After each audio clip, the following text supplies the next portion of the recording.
Please stand if you're able for the reading of the Word of God. It's 1 Samuel 15, 12 through 24. Early in the morning, Samuel got up and went to meet Saul, but was told, "Saul has gone to Carmel. There he has set up a monument in his own honor and has turned and gone on down to Gilgal." When Samuel reached him, Saul said, "The Lord bless you. I have carried out the Lord's instructions." But Samuel said, "What then is this bleating of sheep in my ears? What is this lowing of cattle that I hear?" Saul answered, "Well, the soldiers brought them from the Amalekites. They spared the best of the sheep and cattle to sacrifice to the Lord your God, but we totally destroyed the rest." "Enough," Samuel said to Saul. "Let me tell you what the Lord said to me last night." "Tell me," Saul replied. Samuel said, "Although you were once small in your own eyes, did you not become the head of the tribes of Israel? The Lord anointed you king over Israel, and he sent you on a mission, saying, 'Go and completely destroy these wicked people, the Amalekites. Wage war against them until you have wiped them out.' Why did you not obey the Lord? Why did you pounce on the plunder and do evil in the eyes of the Lord?" "But I did obey the Lord," Saul said. "I went on the mission the Lord assigned me. I completely destroyed the Amalekites and brought back Agag, their king. The soldiers took sheep and cattle from the plunder, the best of what was devoted to God, in order to sacrifice them to the Lord your God at Gilgal." But Samuel replied, "Does the Lord delight in burnt offerings and sacrifices as much as in obeying the word?" Where did I go here? I'm sorry. As obeying the Lord? "To obey is better than sacrifice, and to heed is better than the fat of rams. For rebellion is like the sin of divination, and arrogance like the evil of idolatry. Because you have rejected the word of the Lord, he has rejected you as king." Then Saul said to Samuel, "I have sinned. I violated the Lord's command and your instructions. I was afraid of the men, and so I gave in to them." Be seated.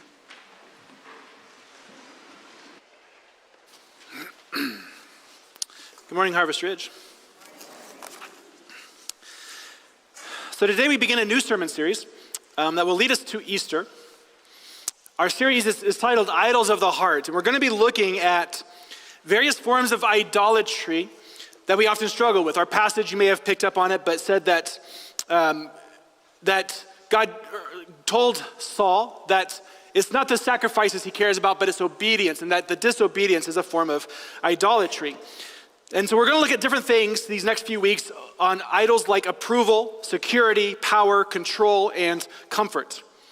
Now our focus this morning is going to be on the idol of approval, and our passage that was just read is 1 Samuel 15. But I want to do something a little different this morning in my starting.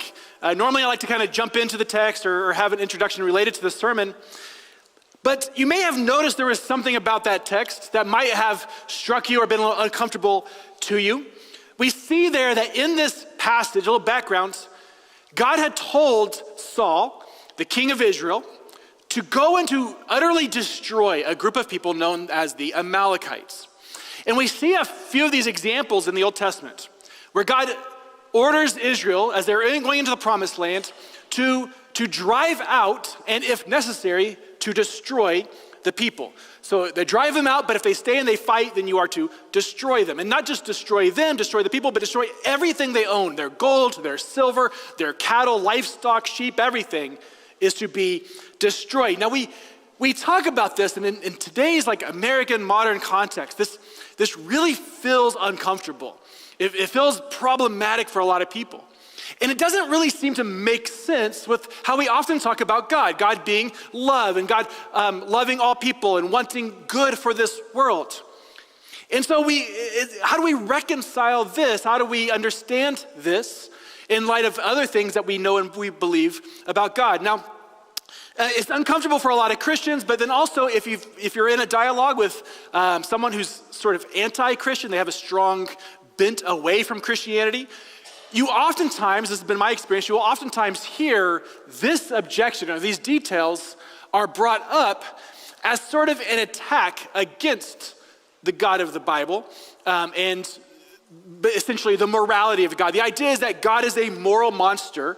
God is a moral monster and should not, therefore, be followed or loved or believed or cherished or whatever. And so if you are in these kind of conversations, you'll hear this kind of objection a lot.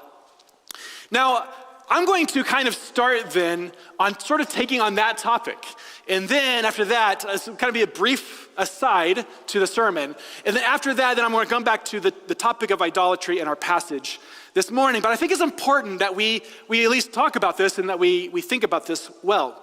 So I want to give kind of three responses that I think will help orient us to this question of what is sometimes so-called genocide in the Bible, where there's this annihilation of a group of people like this. So three responses I think will help orient us to this thing. So response number one, this is in your notes if you have your notes. These nations here that God orders destroyed, these are not full of good, peace-loving, innocent people who are just minding their own business. It is rather hard to overstate exactly how brutal and ruthless these nations were in that period, and the suffering that they inflicted on everyone else, and not even other people, but even on their own people. The child sacrifices, the burning alive, all of this stuff that was going on inside of these nations. There was a lot of evil going on. In fact, what's interesting, though, is that the Bible tells us, there's a verse in Scripture, in Genesis 15:16, it's in your notes, where God says he waited 400 years before sending Israel into the promised land because the people living there were not quite evil enough to be destroyed. So notice this. Look at Genesis 15, verse 16. God is telling Abraham about the future, about his descendants who will go to Egypt, and they're going to become slaves in Egypt. For 400 years, they'll be slaves in Egypt. And then notice what God says to Abraham in verse 16, Genesis 15. In the fourth generation, your descendants will come back from slavery in Egypt to this promised land. They will come back for the sin of the Amorites, this is another people group living there, has not yet reached its full measure. So get that God holds off on bringing Israel into the promised land for 400 years, sending his people into slavery for 400 years, because the Amorites were at that point not quite so evil as to warrant their destruction. Now what that shows us then is how evil they were when God brought Israel into the promised land. And so then when God brings Israel into the promised land, it's actually seen as part of his justice against wickedness and evil in this world, that these were a brutal, ruthless people who had inflicted great suffering on this earth. That's response number one. Response number two then. So some people might say, okay, well, what about the children then? Right, so why them? I get, okay, maybe the parents are guilty, maybe the parents are responsible, but then why the children? And to this thing, I want to point out that as 21st century Americans who live in a very Western, post-enlightened democracy, we have a radical sense, a radical notion of individualism. Okay, and what I mean by that is that we see people, first and foremost, as autonomous individuals. And then only secondarily are we members of a community or a group. And this, it feels normal to us. That feels like that's the right thing because that's the way our culture has taught us to believe. But this is not the only way of viewing the world. In fact, it's not even the primary perspective of the world. Most of the world, and Eastern cultures in particular, rather than having a strong individualistic view, they have a strong collective view of society. So that people are not first and foremost autonomous individuals, but they are first and foremost members of a group. And the primary goal then of a person is fulfilling the good of that group that they are a part of. That is what is primary. And so above their individual or personal achievements, The value, the quality of their life is in how they contribute to the collective group, the collective society. Also, furthermore on that, but the group unit is responsible and bears guilt for the actions of its members, of its individuals. I'll give an example here. So China is a strong collectivist culture. They have a strong collectivist view of the world. I lived there for a couple years as a teacher, and one day I was teaching over there, and I remember I told my students the story of Achan from the Bible. Now you might not remember this, but so Achan, it comes from Joshua chapter 7. This is as Israel's first entering into the promised land, and they're fighting the people who are there, and they're destroying the people who are there. God tells them to destroy everything, including the money, the gold, the silver, that kind of stuff. Don't keep it for themselves. They are to destroy that as well. But what happened is there's this individual named Achan who disobeys God's command. He takes the gold, he takes the silver, and he buries it under his tent. So the next time that Israel goes off to war, God causes all of Israel to suffer defeat in battle. Now, it goes through this process of trying to discern why we suffered defeat. Eventually, Joshua and the leaders, they find out who the guilty party was. That it was Achan who disobeyed God. They dig under his tent. They find the gold and the silver. And so then Achan is executed afterwards for his actions. But not only Achan, but his entire family as well. And this is another one of those things that bothers us as Westerners. Now, as an American teaching in China, I wanted to see how they understood that story. And so I remembered telling this story to them about Achan to kind of get their response and to hear their reaction. And I was really taken back because their response was they just kind of sort of shrugged their shoulders and they said, yeah, that seems right. And I was blown away. I'm like, how does that seem right? Like, how is it the family is punished for the sin of one person? But you see, they saw Achan not primarily as an individual, but rather as part of a family. And so it was not Achan alone who was responsible, but the whole family was responsible. And in a collectivist worldview, the group takes precedence over the individual. Now look, I'm not saying here that like the individualistic or collectivistic views of the world are right or wrong, good or bad, better or worse. It just is what it is. But I am saying we should not assume in our biases that our strong individualistic way of seeing this world is the only good and proper and right perspective. I think sometimes there's a type of ignorance that we have of other perspective, and also there can be an arrogance as well in thinking that our perspective is the only right one. This does not make sense to us that much in an individualistic perspective, but in a collectivistic perspective, it makes sense. These kinds of things in an Eastern perspective, the destruction that we see in the Bible makes a lot more sense to us. That's response number 2. Response number 3. We have to remember here what the big picture of the Bible is. That the Bible is a story, it's a narrative, and it's an overarching narrative about God and God's actions in this world. And so like any narrative, there is a structure and a flow that gives meaning to the story. And it gives meaning to every part of that story. And so when you read something like God telling Israel to go and to destroy a people group in that day, we have to go back and we have to ask, according to the narrative, what is the purpose or the point of Israel? What is the purpose or point of them coming into this promised land? And you go backwards in the story. In the narrative, it tells us again and again that when it comes to the nation of Israel, here in the Old Testament, when it comes to this nation, God's ultimate plan and goal is to bless all families of this world. That God had a purpose for them, and that purpose was to bless the entire earth. All families, all nations, that is why Israel existed. Now, as Christians, we believe that Jesus is the ultimate fulfillment of that blessing. That Christ fulfills the blessing to all families, to all world. And so what I'm saying here about Israel in the Old Testament, I am not meaning to imply this applies for today's situation, okay? I'm not saying that at all. What we're talking about here is the Old Testament Israel, this situation It's a specific people group for a specific time at a specific moment in history. But it's for a global purpose. The purpose of ultimately being a blessing to this whole earth. There's a lot more I'd like to say on that, but that's not my focus really of the sermon. It's kind of an aside that I felt like it was worth taking a couple of minutes to kind of talk on because it's a difficult topic for a lot of people. So if anyone has more questions on this topic afterwards or any more discussion, I encourage you, please see me afterwards or reach out to me by email, and I'm happy to dialogue and talk more on this. So with that said, then I want to go back now kind of the main focus of our message this morning. So 1 Samuel 15, we see the idolatry here.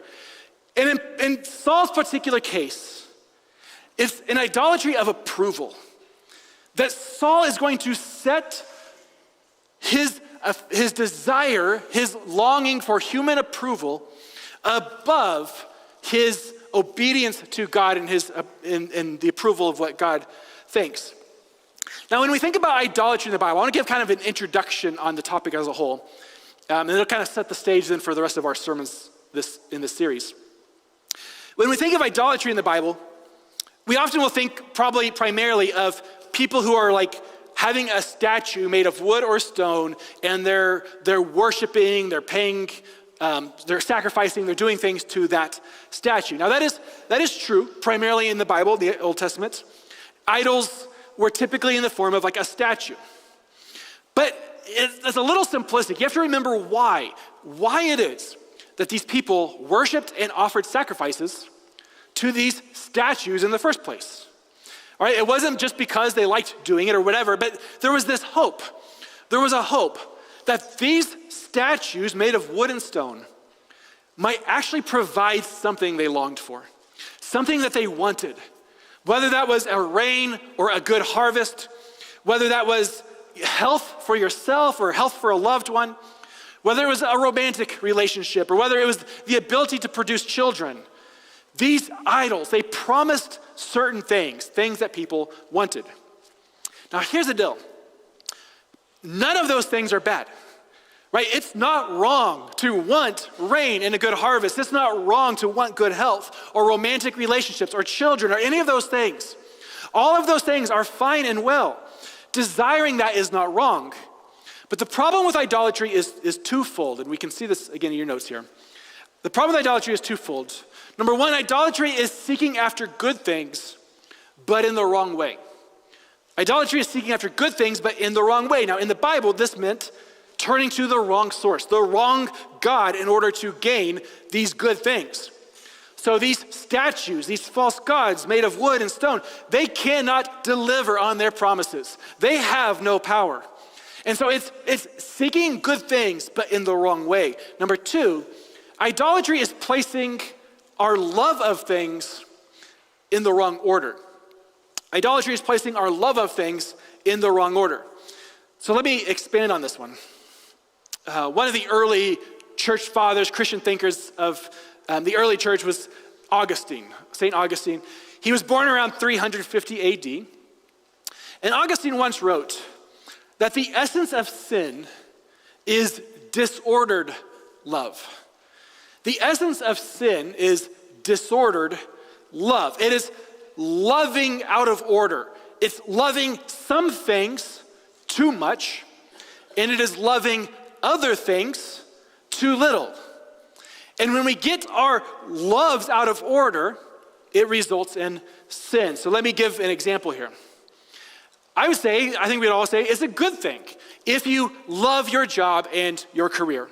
That if you value your work, you cherish what you do, if you exert great energy and passion in order to do a good job at what you do. It's good to love your work. It's great. And I hope that most of us can say the same for our work as well. However, what if though you were to love your work, love your career more than your family? And so rather than coming home in the evenings and being present with your family, your wife, your spouse, your husband, your kids, rather than that, you stayed late at work and you never saw your family. Now, in that case, you might still love your family, but the problem is that your love is disordered. the problem is not that you love your work, not that you love your career, it's that it's disordered. You love your career more than what you love your family, and that is not the proper order of things. Now, this is similar then to idolatry. It's wanting or loving a good thing. That's not wrong or bad, but it's doing so out of order that makes our love a bad thing. It's our love for a thing or what the thing offers us that takes precedence over our love for God himself. So when we value and we love created things, whether that's a person, whether that's something this world promises us, things like influence, power, comfort, approval, success, security, pleasure, all fine things.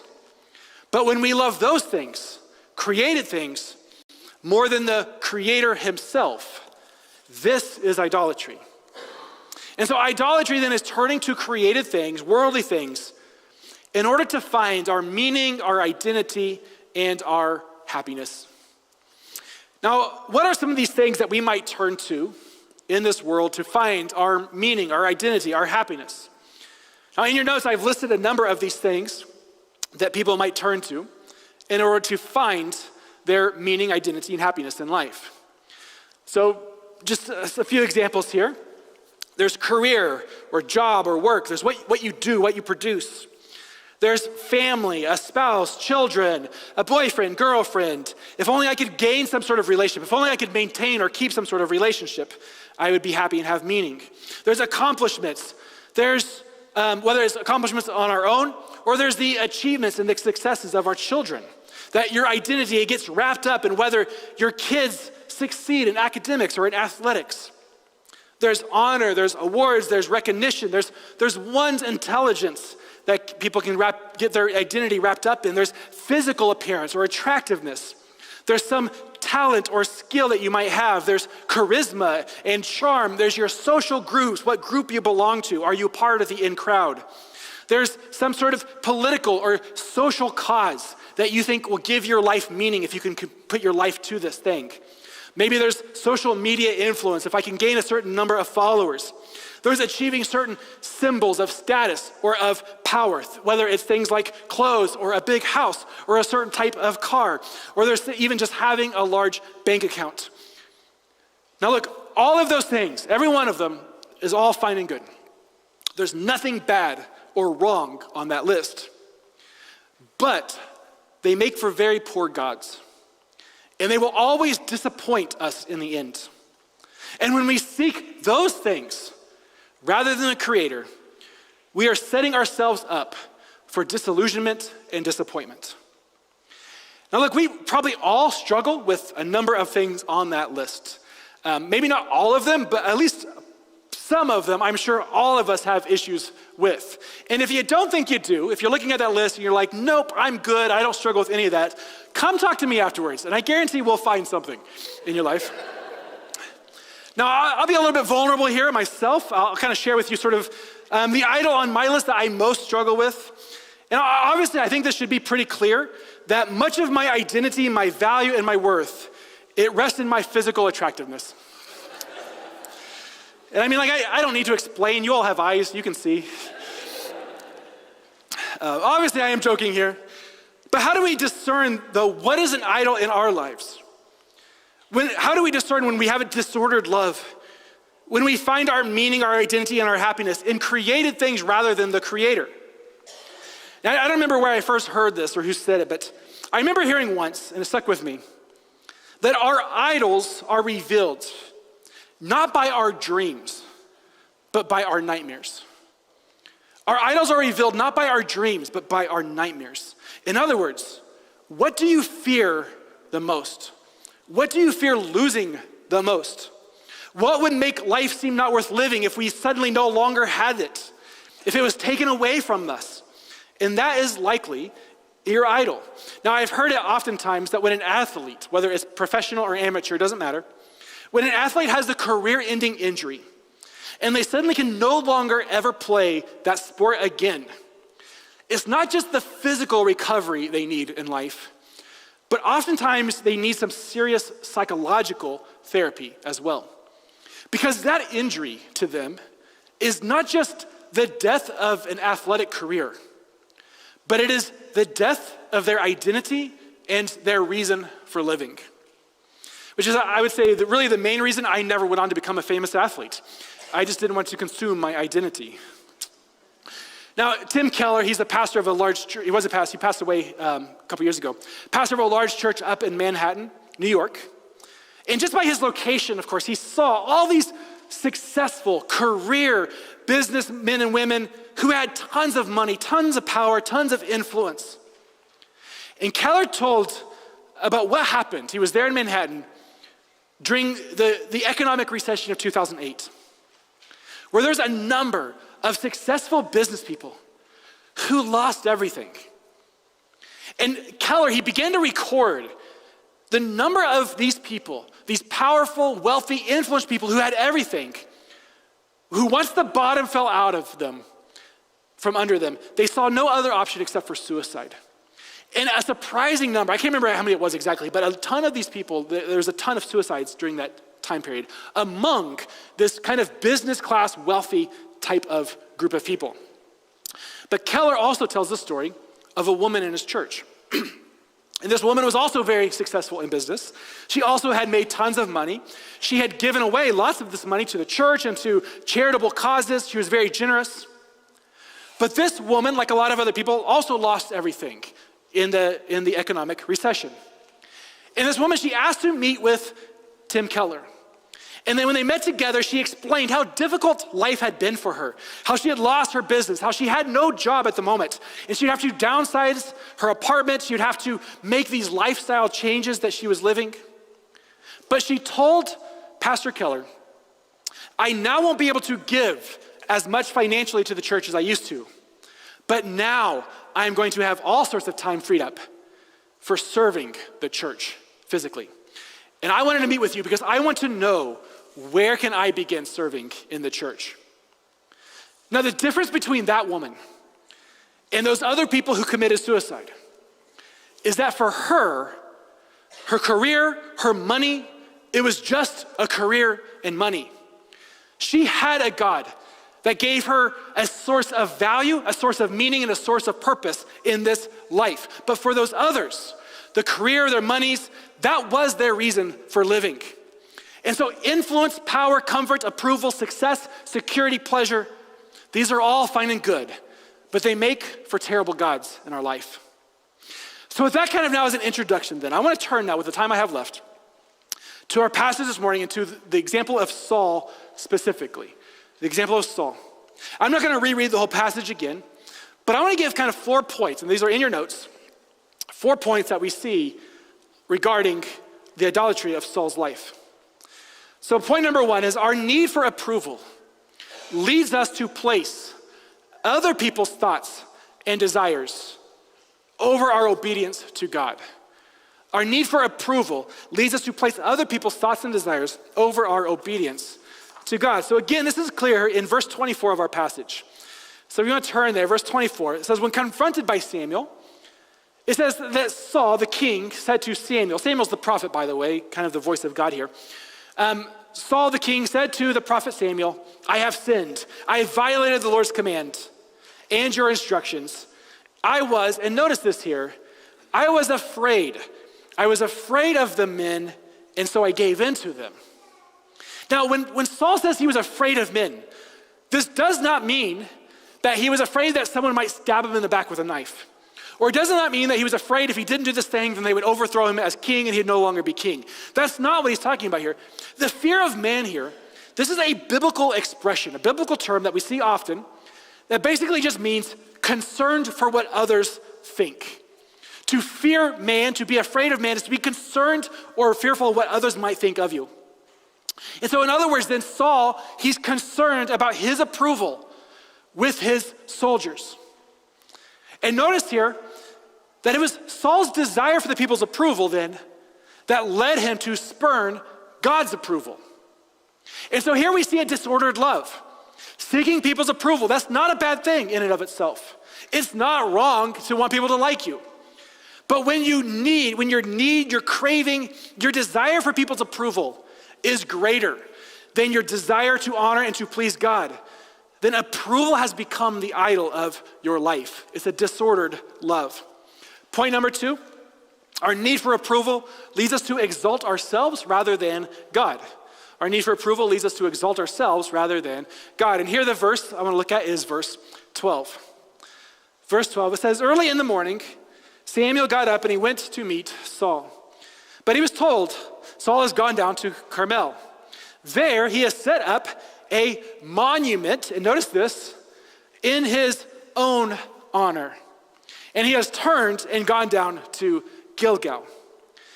Now what's interesting is that it was God who gave Saul the victory. It was God who was responsible for Saul being king. It was God who was responsible for Saul's victory in battle.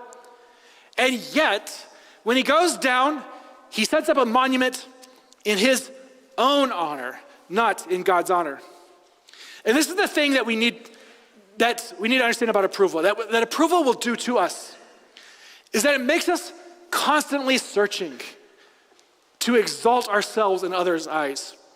We are constantly looking around on how we could build ourselves up in other people's opinions, because their opinion, their thought is how we find our value, our meaning, and our identity in this world.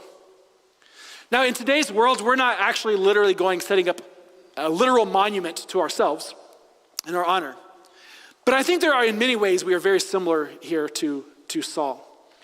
When we interact with the world around us, how often are we seeking to make ourselves look good to others? If we say something on social media, are we trying to portray ourselves in such a way so as to win other people's approval? When we interact with people at our jobs, at work, are we constantly trying to validate ourselves and to defend our value to others? And it's not, again, that approval is bad or wrong. But if we have a disordered love, so that our desire for approval is greater than our desire to exalt God, then it has become an idol in our lives. Point number 3, our need for approval flows from a small view of ourselves rather than God's view of us. Okay, our need for approval, it flows from a small view of ourselves rather than God's view of us. Now look at verse 17 here.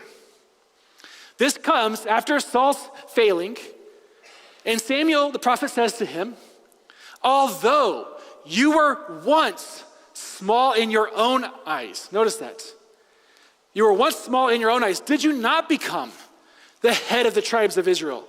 The Lord anointed you as king over Israel." And Saul's Samuel's trying to jog his memory here, it was God who set you in this place.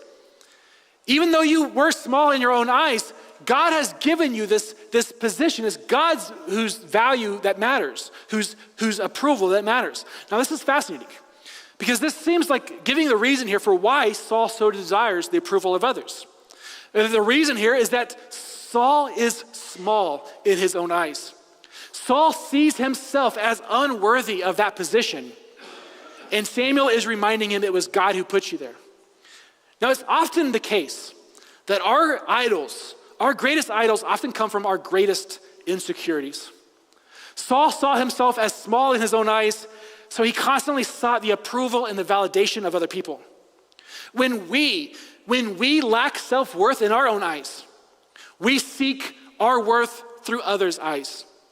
When we fear failure and insignificance in this world, we seek the idol of success and achievement. When we fear insecurity or vulnerability, we seek the idols of power and control. When we fear loneliness and abandonment, we seek the idol of relationship. When we fear hardship and difficulty, we seek the idols of comfort and security. Our idols are discovered, not through our dreams, but through our nightmares.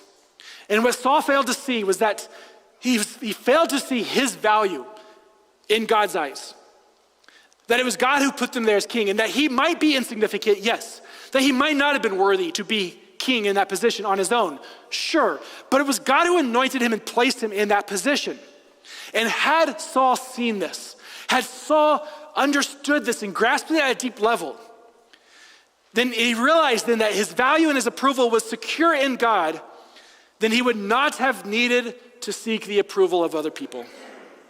This transitions then perfectly to our fourth and final point. This will be our concluding point to the sermon. Number 4 is that Jesus Christ satisfies our need for approval. Jesus Christ satisfies our need for approval. So just like Saul, we might see ourselves as small in our own eyes. We might think that we are not worthy, that we do not measure up, that we are just a fraud, and one day everyone's going to find us out. And so we live then with this constant fear of what others think. And we are constantly trying to set up monuments to ourselves in order to gain validation or approval from other people. We are disordered in our love, constantly placing the approval of others above our love of God. Because at the end of the day, that is where, the approval of others is where we find our meaning, our identity, and our happiness. And as a result, living that kind of life, we are exhausted people. We are anxious, and we are constantly fearful. That is a poor God to worship.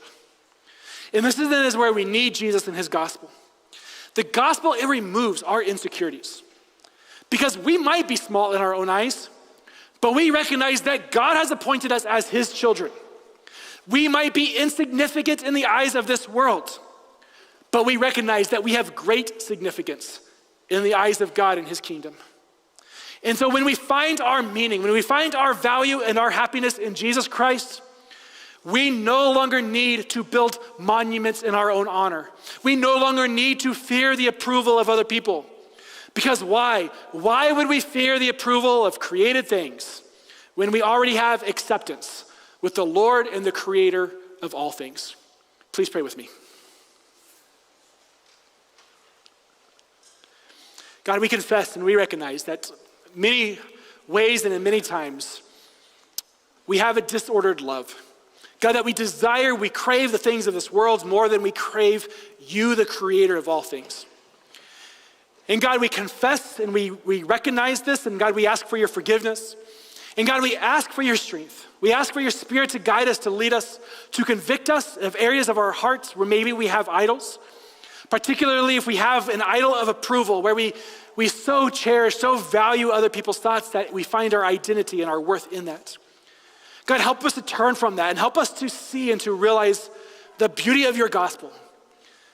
That we are not right with you because of how great we are or because of our achievements or because we're big in the eyes of this world.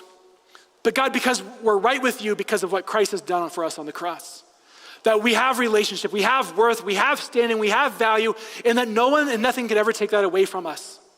And I pray, God, that this would give us a peace. I pray that this would give us a purpose. God, that we might live devoted lives to you and do great things in this world for your honor, for your glory, and not for us, but for the good of all people. We pray this in your name. Amen. Let's stand and respond together.